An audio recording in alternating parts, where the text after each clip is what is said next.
Hola, bendiciones, bienvenidos a la clase número 2 de la materia de costumbres y geografía 2. El tema de este día es la conquista de Canaán. E iremos leyendo, ¿verdad?, lo que ustedes tienen en su separata, en su material de esta semana. Dice, aunque en el periodo de la conquista, en su sentido más restringido de la palabra, solo abarca los 7 años durante los cuales los hebreos estaban apoderándose de Palestina. La dominación israelita no se completó hasta la captura de Jerusalén por David y la siguiente destrucción del poder filisteo. Recordemos que los filisteos eran de los enemigos más esforzados que ellos tenían, ¿verdad? Contra los que más tenían que luchar. La conquista de Canaán se hizo en 3 etapas.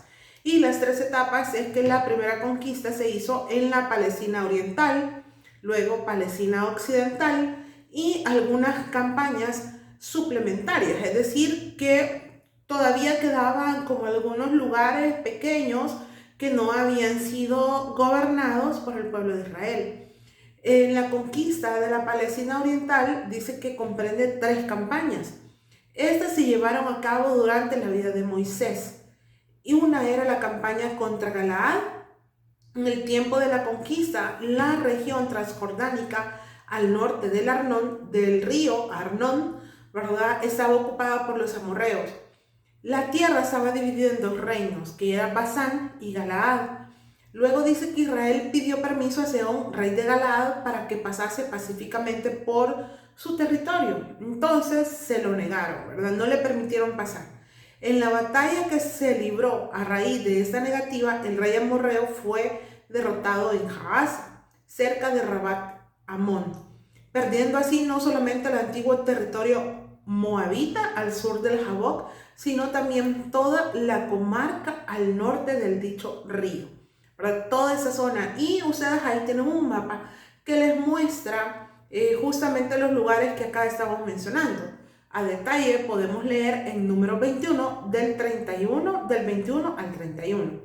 Les recuerdo, ¿verdad?, siempre poder hacer uso, ¿verdad?, de la Biblia para poder complementar, ¿verdad?, las ideas que acá nosotros estamos leyendo. Luego tenemos la segunda campaña, que fue contra Basán. Dice que, animados por el triunfo sobre el rey Sehón, los hebreos cruzaron el río Hieromax para invadir Basán, donde su rey Og tenía su capital en Asterot Carnaim. Con la victoria decisiva que se obtuvo sobre los nativos de esa comarca, toda Palestina oriental pasó al poder de Israel y fue repartida luego en 3 tribus, que fue en Rubén, en Gad y la media tribu de Manasés. Eso lo vemos en Números 21, del 33 al 35. Y la última campaña para esta zona dice que fue la campaña contra Madián. Dice acá que la región estaba habitada por los madianitas, descendientes de Abraham, y carecían de fronteras bien determinadas. Pero se puede decir que su centro de su población se hallaba al este y al suroeste del Golfo Helanítico, del Mar Rojo. Constituyen Edom su límite septentrional. Dice que mientras el pueblo reposaba en ese lugar, los madianitas se ligaron con los moabitas para hacer resistencia contra Israel, ¿verdad? Ellos ya se habían dado cuenta que Israel iba como venciendo, ¿verdad?, a ciertos pueblos. Entonces ellos decidieron aliarse. Balac, el rey de Moab, hizo llamar a Balaam, célebre adivino de la ciudad de Petor sobre el Éufrates, para que maldijera a Israel. Balaam se vio constreñido por Dios a bendecir a su pueblo, actitud que lo privó de la recompensa prometida. Dice, luego intentó vengarse induciendo a las mujeres de Madián y Moab a seducir a los varones de Israel con los impúdicos ritos de Baal Peor.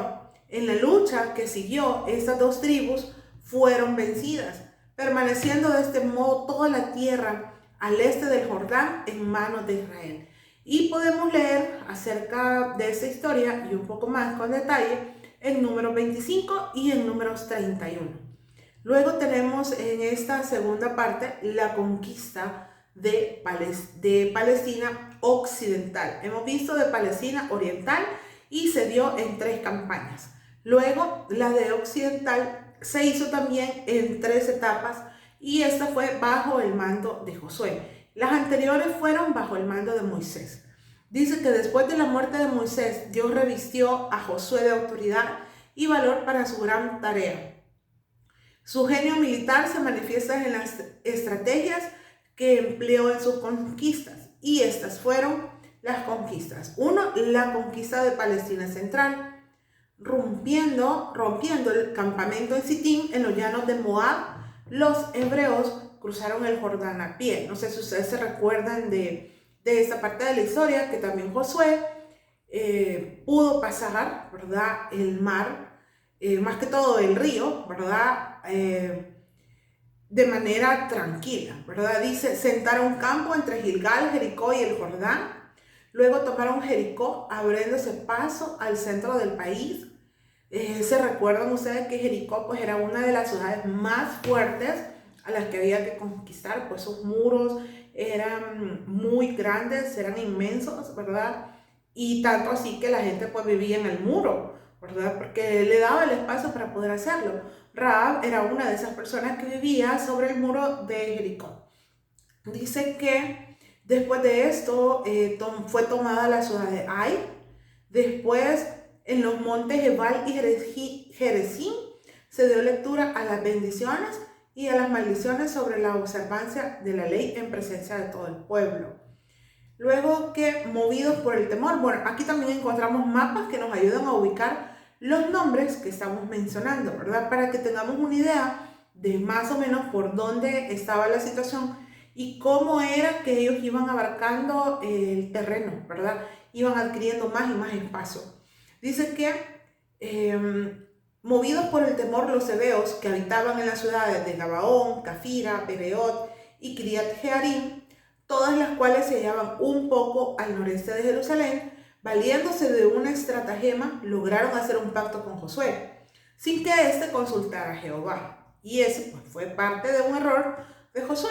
Dice, al cabo de 3 días se descubrió el engaño, pero no le era lícito romper el aludido pacto. De modo que el asunto quedó en que los hebeos fueron condenados a ser cortadores de leña para el santuario.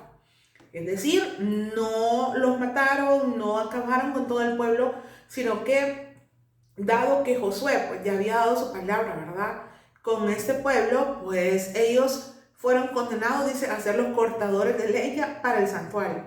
Con estos hechos, el territorio central del país abarcaba desde Jericó y Gabaón hasta la cordillera del Carmelo, y se convirtió en posesión de Israel. Y eso lo vemos en el libro de Josué del capítulo 3 al capítulo 8. Ahora vamos con otra de las etapas, ¿verdad?, para la conquista de esta parte de Palestina, que fue la conquista de Palestina meridional. Hasta ahora la conquista había sido relativamente fácil, debido a la poca unidad que existía entre las tribus autóctonas.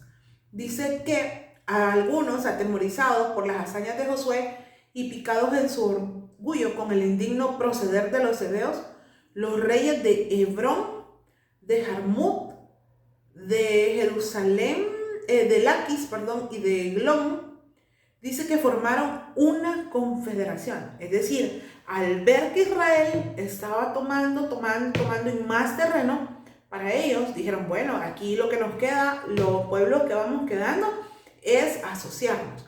Así que estamos hablando de los reyes de Hebrón, de Jarmut, de Laquis, de Eglón, y había sido una confederación encabezada, ¿verdad?, dirigida por Adonisedec, rey de Jerusalén, para resistir las fuerzas extranjeras de invasión.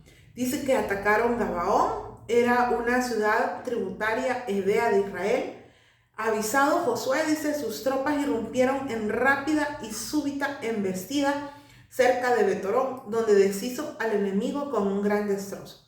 En Maceda, al sureste de Jerusalén, los reyes vencidos fueron capturados y ejecutados. ¿Qué nos muestra esto? Que de verdad la mano de Dios estaba con ellos, porque estamos hablando de casi 5 reyes que se habían unido con sus ejércitos. Pero aún así, Dios respaldaba a su pueblo y les había prometido que les iba a dar esa tierra, y ellos hacían su mayor esfuerzo por alcanzarla, y Dios pudo bendecirlos de esa manera. Dice que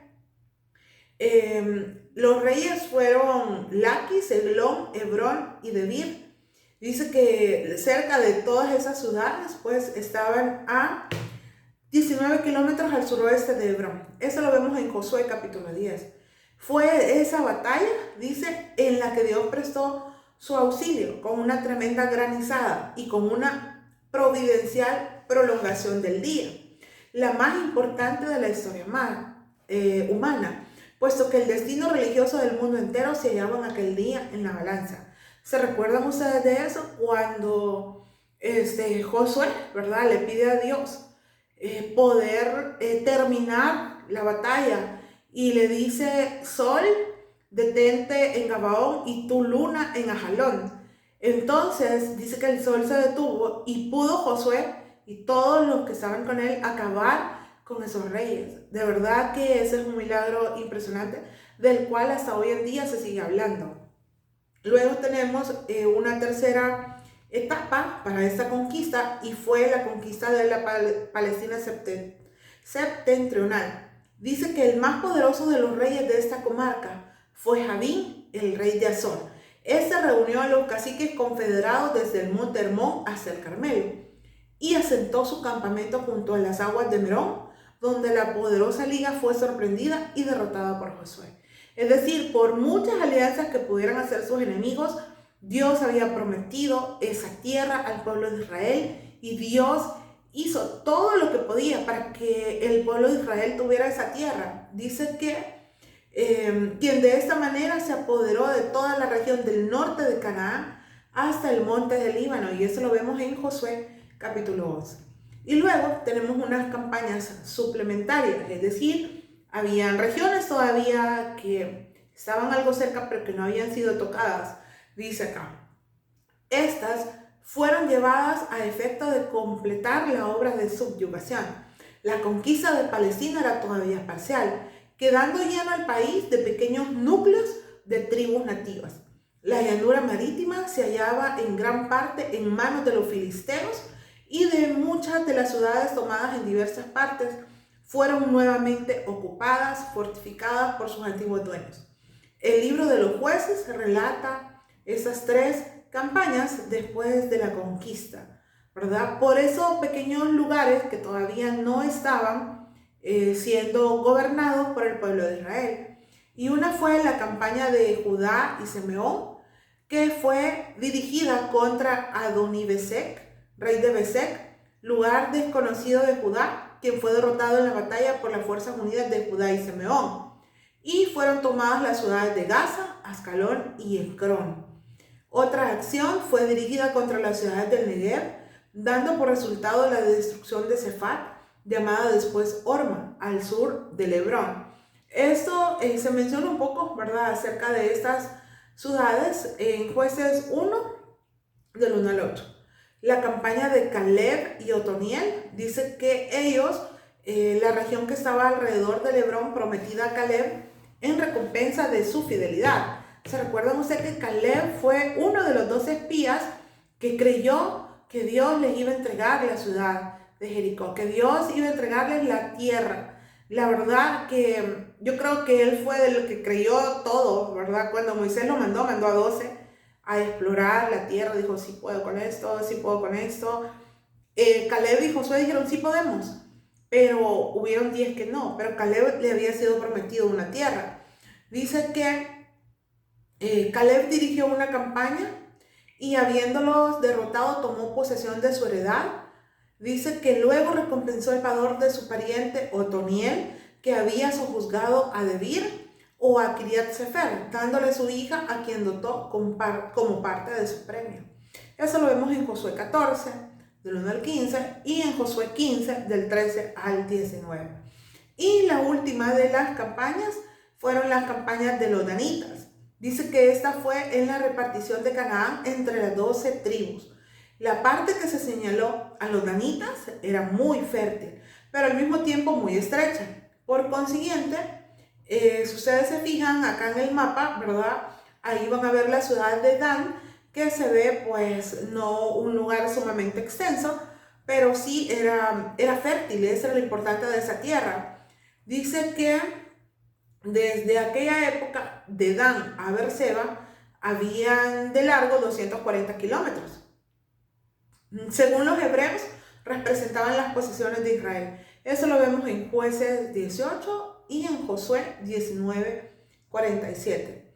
Los israelitas que habían salido de Egipto como una horda de esclavos con conocimientos muy imperfectos, después de los años de peregrinación en el desierto, entraron en Canaán como un pueblo disciplinado, organizado e instruido en la ley divina, habiendo recibido su forma de gobierno civil y su ritual religioso completo, a la par que el establecimiento también del sacerdocio. De verdad que para el pueblo de Israel, creo yo que no fue fácil creer, ¿verdad?, que Dios les iba a dar las ciudades, ¿verdad?, que parecían un poco complicadas, con reyes pues difíciles, pero yo creo que parte de la fe del pueblo de Israel también estaba en eso, en creer que Dios los estaba respaldando, y cómo ellos poco a poco fueron ganando terreno hasta obtener lo que Dios les había prometido. Y yo creo que eso es algo digno de imitar del pueblo de Israel, creerle al Señor, que aunque las circunstancias parezcan adversas, que aunque las circunstancias nos parezcan no las adecuadas para poder estar en una conquista, definitivamente que si tenemos a Dios de nuestro lado, pues estamos bien. Recordemos que mayor es el que está en nosotros que el que está afuera. Gracias por llegar hasta acá. Que Dios les bendiga. Nos vemos en la siguiente clase. Bendiciones.